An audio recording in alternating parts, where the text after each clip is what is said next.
All right, good evening and welcome to Sports Zone on News Talk New England. I'm Tiffany Williams. Joining me tonight, Brooke Cooper, brand new Executive Vice President and Assistant General Manager of the Worcester Red Sox. Thank you very much for doing this tonight. Hey, Tiffany. Thanks for having me. Also, congratulations to you on a new addition to your family as well. Thank you. Yes, yeah. I already have a almost 4-year-old and now a almost 4-month-old. Wow. And the 4 years old is probably going on 40 years old. He's busy. Yes. So talk to me about this new promotion and when you found out about it, what was your mindset? So I'm really fortunate that I've worked closely with Dan Ray, who was our previous general manager for many years, and the last couple of years closely as the assistant general manager. And he's really been really good to me in preparing me, to one day hopefully, take over this role for him as he goes on to an expanded role with Diamond Baseball, and so it was kind of a surreal moment that this is here, but also very honoring and humbling to be offered such a great position with such a great organization. Mm-hmm. Talk to me about your journey growing up and making it into sports leadership in this organization. Yes. Growing up, my dad always worked 2 jobs. He coached my siblings and I in every sport imaginable. And, my mom was a great athlete. I grew up watching my siblings play every sport, grew up in the gym, on the field. I played Little League Baseball as a kid. I loved it. I wanted to be the first girl to play for the Boston Red Sox. And I gave up baseball at a pretty young age, around 12, and then I really focused on basketball. I played in high school, and then in college, I was really blessed to be able to go to college on an athletic scholarship and get a degree.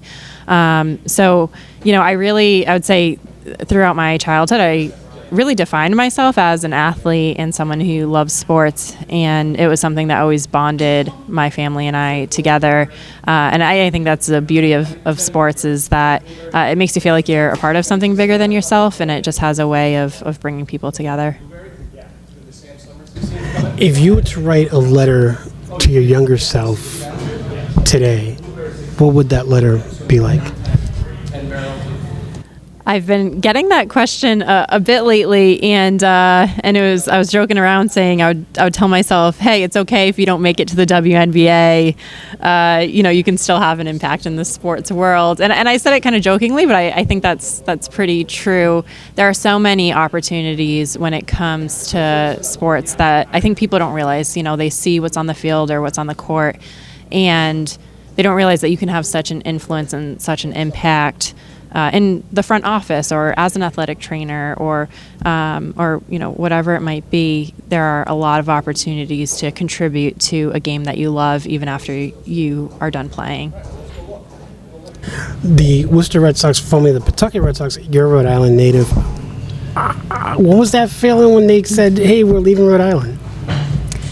Yes, I grew up going to Paw Sox games at McCoy Stadium, so I was sad when the team was leaving. It was very bittersweet because I was sad for Rhode Island. I think that it was a missed opportunity, and the organization worked really hard to stay in Rhode Island, and it didn't work out.